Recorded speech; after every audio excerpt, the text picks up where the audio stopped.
Hey everyone, I'm Dr. Onya Obed and welcome to Startup Experiment Diary.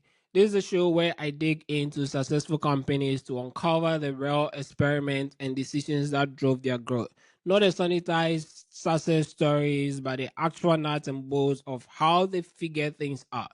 Today, I spent some time digging into Canva and I found some interesting things that I'm excited to share with you.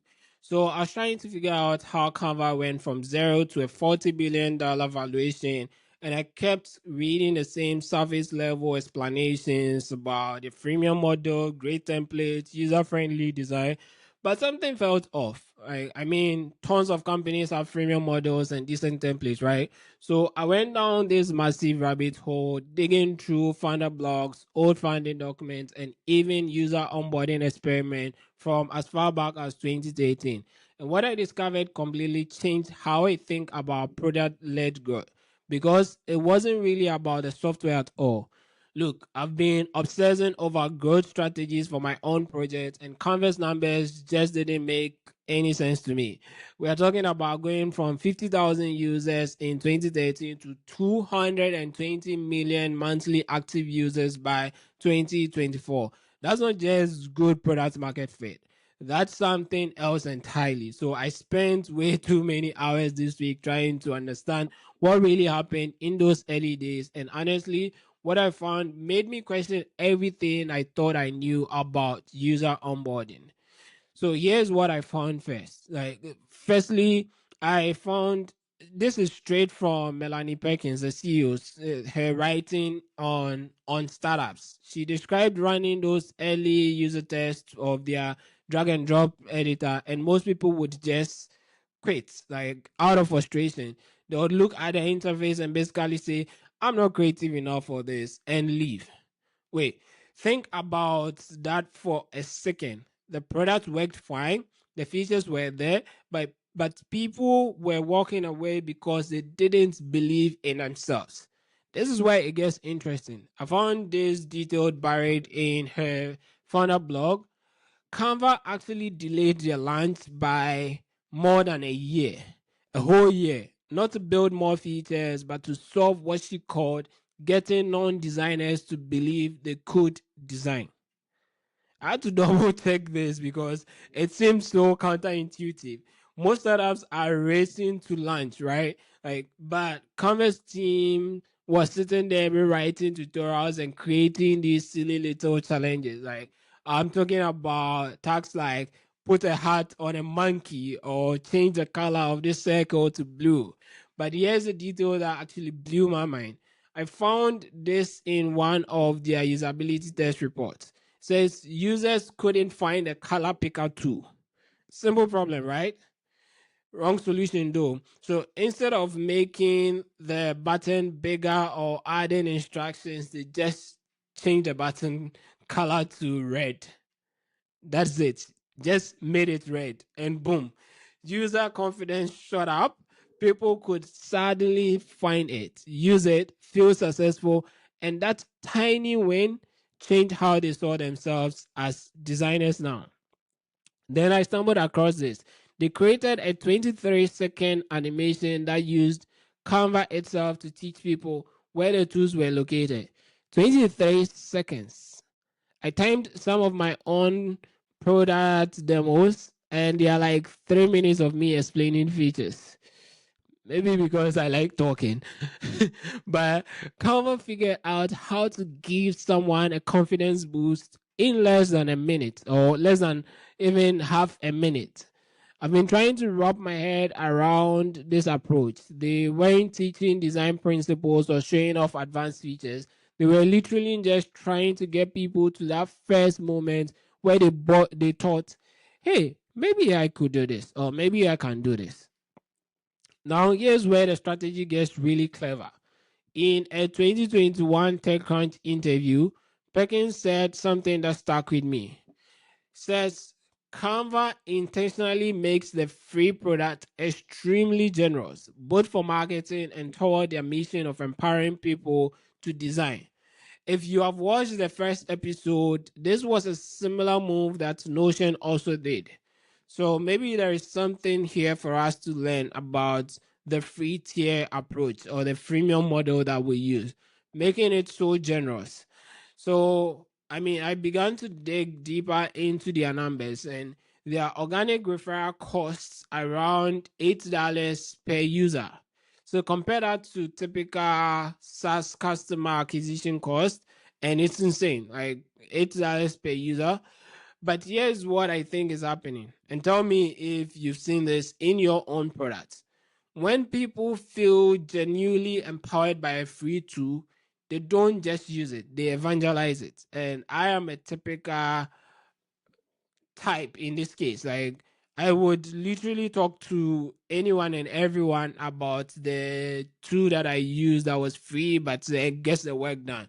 I'm sort of one person that has become the go-to person for tools. Like, a lot of people are always reaching out to me to ask for recommendations about tools. And anytime I use a free tool that is so good, I can't stop by but to, continue to talk about it. I also found this side story that made me appreciate the founder journey more. So Melanie Perkins, the CEO, faced over 100 rejections when pitching Canva. 100. But she got through her breakthrough at a kite surfing retreat that she attended. Yes, like you can imagine, kite surfing. What has that got to do with building software? So that's where she met investor Bilte, who introduced her to ex-Googler Cameron Adams. Her advice after all that rejection says, if you get your foot in the door just a tiny bit, you have to wedge it all the way in. I don't know about you, but that hits differently when you know she had no 100 times, like 100 times first, like, and this is the advice she got. So I'm still processing this, but here's what I think might be happening with Canva SaaS. Most product teams focus on feature differentiation, better tools, and more templates, faster performance, or things like that, you know. But Canva identified that their biggest competitor wasn't other design software. It was people's self-doubts.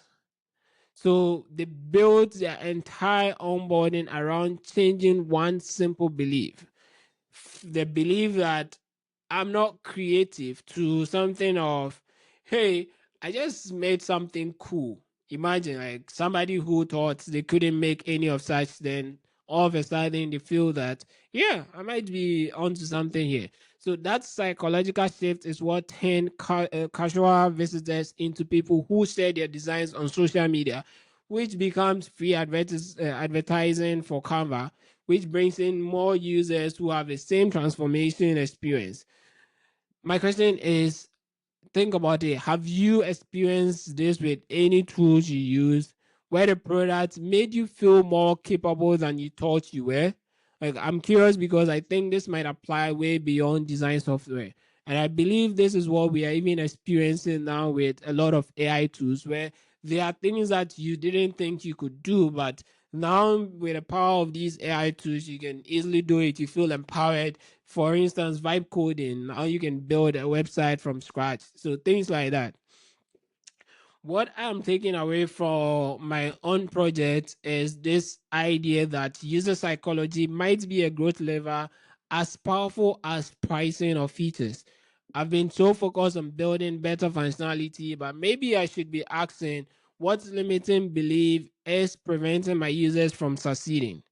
For my current startup, I'm thinking about trying something similar, mapping out those first few minutes of user experience and looking for micro wins that I can create. So, not necessarily teaching them everything my product can do, but just getting them to one moment where they feel capable. I also want to experiment with that generous free tier approach. This is something that I need to really give a deeper thought because in episode 1 we had something like that for Notion, and in this episode as well, Canva also did something. Canva's free product is almost the full product, and users naturally upgrade when they need brand kits or team collaboration. This is so different from the typical freemium model where you are constantly hitting paywalls. So this research rabbit hole got me thinking about how we frame user onboarding in general. Like, what if the goal isn't to showcase features, but to change how users see themselves?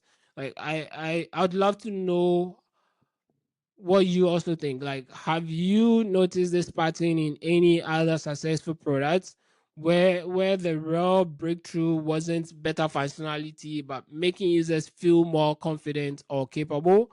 Drop your comments or your thoughts in the comments, because I feel like I'm just scratching the surface of this psychology first approach to product growth. And if you're building something right now, I'm genuinely curious. What's the limiting belief your users have about themselves that might be holding back adoption? Because based on what I found with Canva, solving that emotional barrier might be more valuable than your next feature update. So let me know what you think. I'm still figuring this out myself, and but this whole investigation has me rethinking everything about user experience design.